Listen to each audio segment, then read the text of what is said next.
Il y a 2 semaines environ, on a rencontré un chef unique en son genre, en l'occurrence le grand responsable de la création de la Symphonia de la Naudière, en l'occurrence Stéphane Laforêt. Rebonjour Stéphane. Bonjour Winston, bonjour Sylvie. Allô.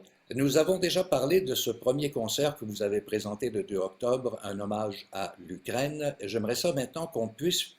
Il y a 2 volets à la programmation musicale de la Symphonia. Il y a pop et classique. Et j'aimerais peut-être qu'on commence par le concerto, pas le concerto, le Mahler. Alors, on t'écoute, Stéphane. En tant que directeur artistique, j'ai eu la chance de programmer des saisons à la Symphonia qui comprennent au-delà de 22-25 programmes différents par année. Donc, comme on disait, la Symphonia est l'orchestre qui joue le plus depuis plusieurs années dans les orchestres de région. Donc, j'ai plusieurs séries à la Symphonia. On a la série classique, on a la série Symphonia Pop, on a un festival Symphonia, on a des hors-séries. Donc, il y a beaucoup de choses. Mais pour la série classique, on a 4 programmes différents. Donc, hommage à l'Ukraine le 2 octobre. Le deuxième concert, on parle ici de l'intégrale des concertos de Beethoven pour piano en version de chambre, avec orchestre à cordes seulement, et 5 grands pianistes du Québec. La symphonie de Mahler en version de chambre, avec la soprano Marianne Lambert, et une actrice qui s'appelle Dominique Morel, qui va nous parler de Mahler, de la vie de Mahler, Qui est de la région de Joliette, Dominique. et de la région de Joliette, Brigitte Morel, une ancienne musicienne aussi. pianiste, Et comédienne, donc, oui, elle oui, a fait plusieurs chapeaux. on avait commencé ça avec Albert Miller, qui venait être le narrateur. On présentait des compositeurs, puis Albert parlait entre chaque pièce ou chaque mouvement. Donc, on revient avec cette formule-là, mais cette fois-ci avec Brigitte Morel. Oui. Ensuite, on aura les 4 saisons de Vivaldi avec Hélène Marcil au violon, notre violon solo, mais aussi la version de Max Richter, qui est une nouvelle version très intéressante, avec une autre fois un narrateur qui s'appelle M. Pierre Gingras, le journaliste connu, qui parle de la nature. Il va nous parler de la nature dans la Naudière, les saisons, les animaux, les plantes, un peu tout alentour de la musique de Vivaldi qui est très descriptive. Les 4 saisons de Vivaldi, c'était un des premiers poèmes symphoniques qui existait dans le monde de la musique. C'est une musique qui décrit une histoire sans histoire exacte, mais on peut quand même voir des passages, des impressions de la nature. On peut voir où on est, là, en automne, avec le chien qui jappe, Et le livre. Stéphane, si on revient à l'intégrale des concertos de piano, tu peux nous nommer les solistes qui vont Oui, participer? 5 grands pianistes, Oui. Richard Raymond, Céry Salov, André Laplante, Tristan Lonval-Gagné et Jacinthe Riverain. Donc, eux jouent exactement le concerto original de Beethoven. Et il y a une version pour cordes de fait qui est magnifique, qui comprend tout ce que l'orchestre joue habituellement, mais réduit pour cordes. Donc, on va présenter cette version-là. 2 concerts dans le même jour.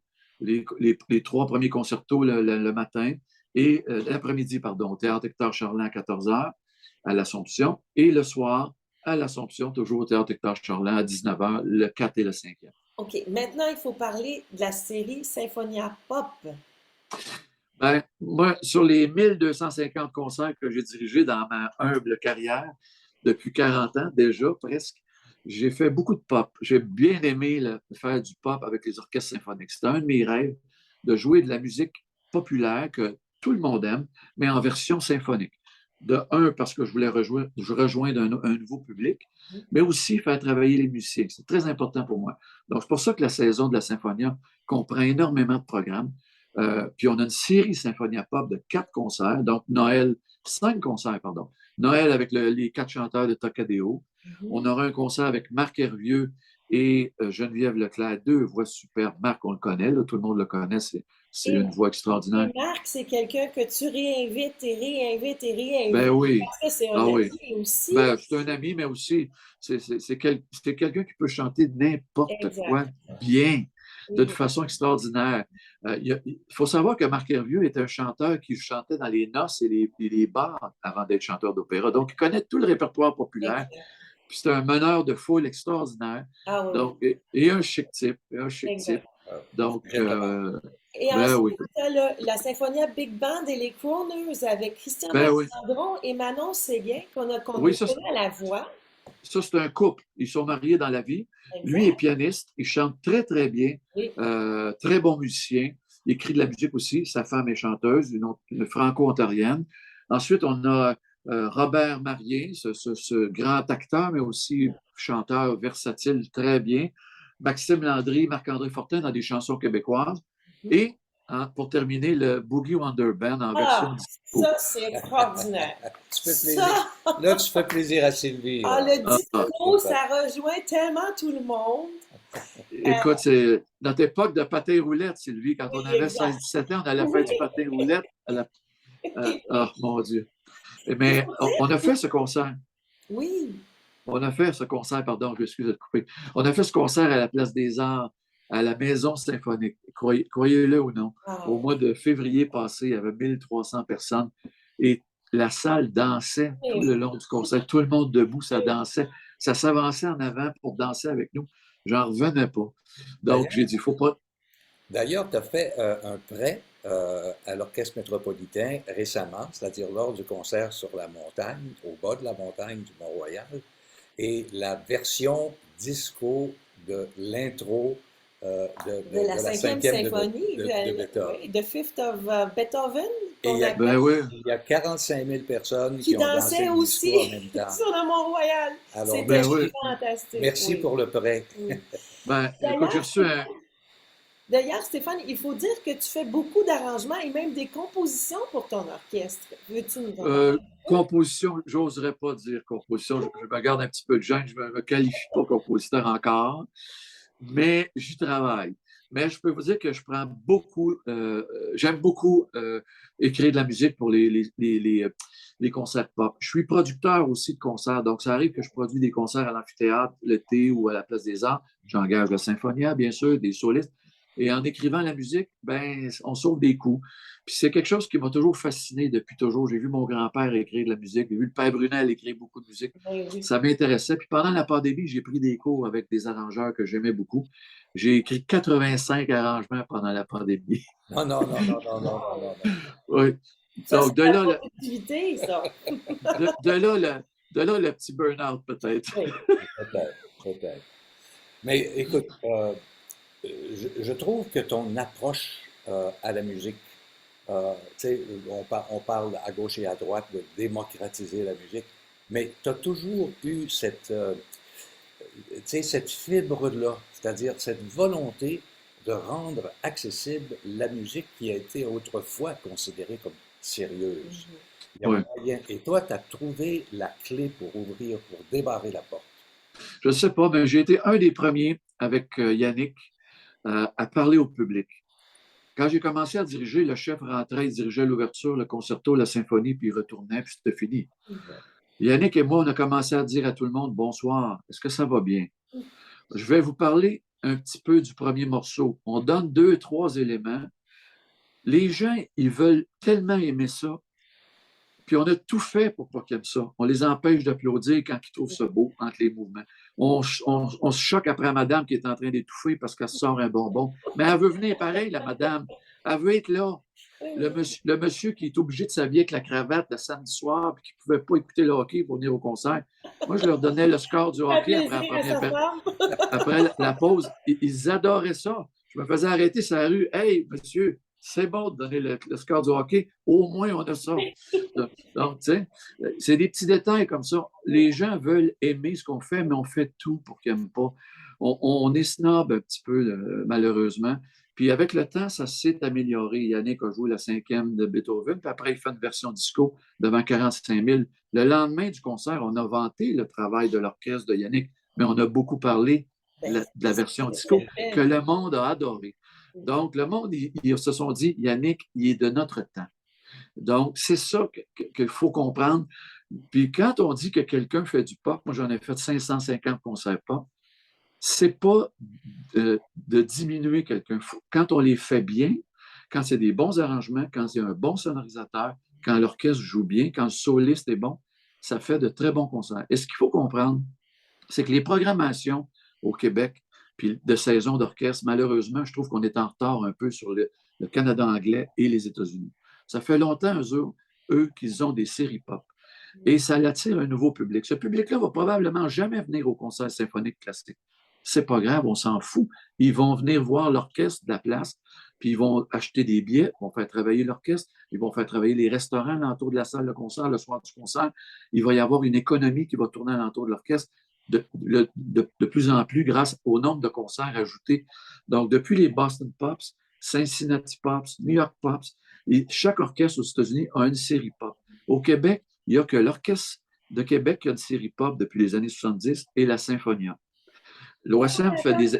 Il y a l'OSM aussi, là, Ils font, dans les ils dernières, font, avec ils des font des essais. arrangements. Ils ont Ouais. Ils font des essais. Ils ont quelques concerts ici, mais ce n'est pas une série officielle avec vendue comme telle, la série pop. Donc, ils en font, c'est sûr, ils en font. Chaque orchestre en fait une fois ou deux par année. Mais en ayant une série pop, je trouve qu'on rejoint déjà un autre public qui va s'abonner à ça, qui fait rentrer de l'argent dans la business.